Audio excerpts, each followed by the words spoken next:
Hello and welcome to Reporters on France 24. I'm Delano de Souza. In this edition, we head to Canada, a country known around the world for its high quality of life.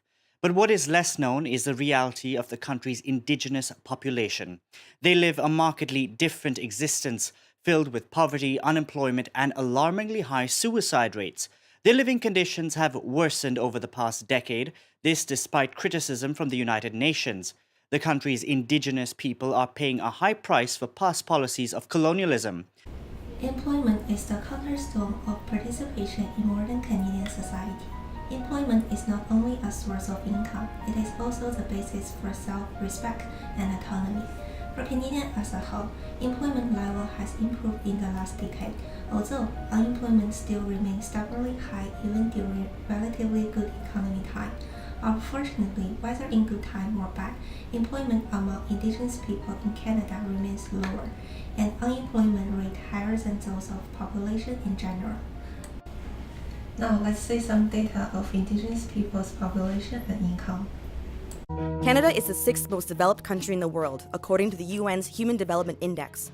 If First Nations were being measured using the same data, they would be 63rd, lower than Russia and Libya. First Nations are about 61% of Canada's Aboriginal population, which includes Inuit and Métis. That's just over 900,000 people. Now, let's take a look at income. Based on data from the 2006 census, 50% of Status First Nations children lived in poverty, compared to 17% for other Canadian kids. The median income for a First Nations person was a little over $19,000, compared to over $33,000 for other Canadians. Indigenous people in Canada are much more likely to be homeless, hungry, and unemployed compared with non-Indigenous people in the rest of the country. Based on the survey of Indigenous people residents, only an estimated 57% have a high school diploma. 63% are unemployed compared with local people that only have 57% unemployment rate in 2009. In Canada, 87% of Indigenous people live below the before-tax low-income cutoff, where a family generally spends 70% or more of its income on food, shelter, clothing, and they are more likely to get involved with child protection agencies and the justice system. This employment gap results from barriers to Indigenous people obtaining and maintaining employment. On the demand side, the location of jobs, structural change in the labor market, and employer discrimination impact on the Indigenous people's chance of finding jobs. On the supply side, health, education, and training, worker experience, and carrying responsibilities limited participation. Furthermore, poverty, poor housing condition, lack of transportation or driver's license, lack of childcare, or poverty literacy contribute to this large gap in employment for Indigenous people. Human beings. Can the relationship be improved? Of course it can. Has enough been done in certain areas? No. And I've publicly stated that in the last, federal budget came down. Was I happy with the federal budget? No. Didn't do anything to close the gap. Were we happy with Bill C-33? No. Unilateral pieces of legislation developed unilaterally. So it obviously says that we need to develop a better relationship. Just give me one thing. There are existing policies in place addressing the specific issue of Indigenous unemployment listed on the Government of Canada's website. They include placement and recruitment opportunities for Indigenous peoples in their communities, career development programs, a student employment program, and an Aboriginal employee network to promote a sense of community engagement among workers. While these policies and programs are a good start, they leave many of the issues facing these communities unaddressed. One of the biggest barriers in remote Indigenous communities is a lack of access to transportation, whether that is public transit or a vehicle. It is extremely difficult to obtain a driver's license as there is not easy access to driver's training, testing centers, or even a vehicle with which to practice. These programs also do not address childcare, which is a challenge for Indigenous communities. There are many single-parent homes and little access to safe, affordable childcare centers in these communities. Door is not 100%, so it's really... I can see right inside. Despite being one of the lucky few in the community with a job, this is the best home Sugarhead can afford. With all those mouths to feed and a chronic housing shortage, this is as good as it gets. So what's it like living with all those people in this little house? It's pretty stressful at times, especially when you have kids crying all at once. Only a thin layer of plastic separates the family from the brutal cold outside, and the inside is filthy, with mold, missing walls, and broken windows. Falling apart, eh? Not a good way to raise kids. According to a report by the National Aboriginal Economic Development Board, there is an untapped Indigenous workforce worth $27.7 billion. Due to lack of income, education, and training, there exists a huge economic gap between Canada's Indigenous and non-Indigenous population. The report says that the Indigenous workforce is underutilized, and the creation of more equal economic opportunities could be the key to boosting Canada's economy.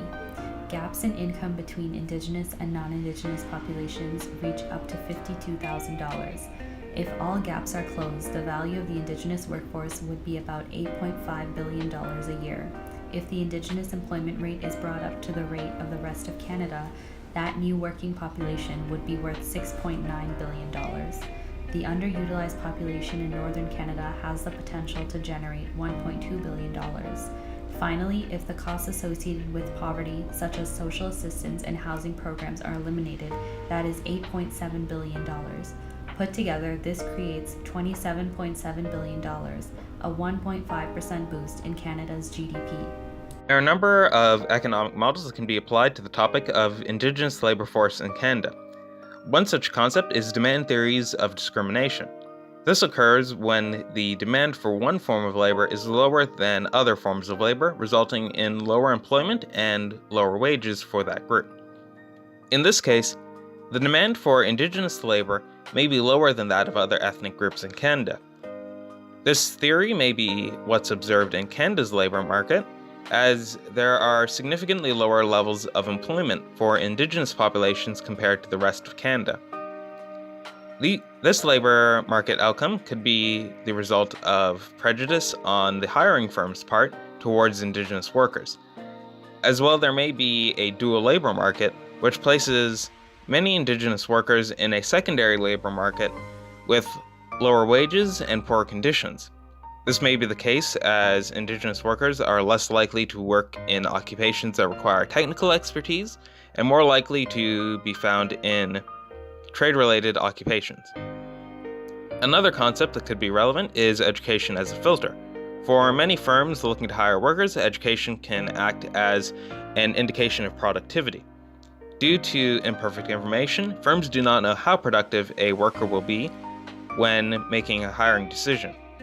Firms may use factors such as education to provide them with a better idea of how effective these workers will be, and those with low productivity may be less likely to obtain higher education, as more skilled workers face the lower cost to achieve high education.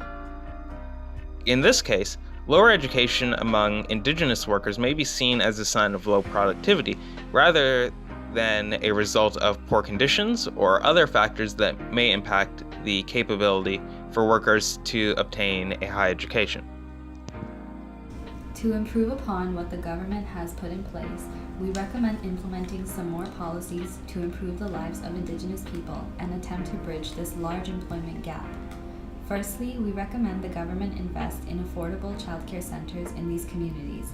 This would allow residents to pursue employment further from home without worrying about the safety of their children.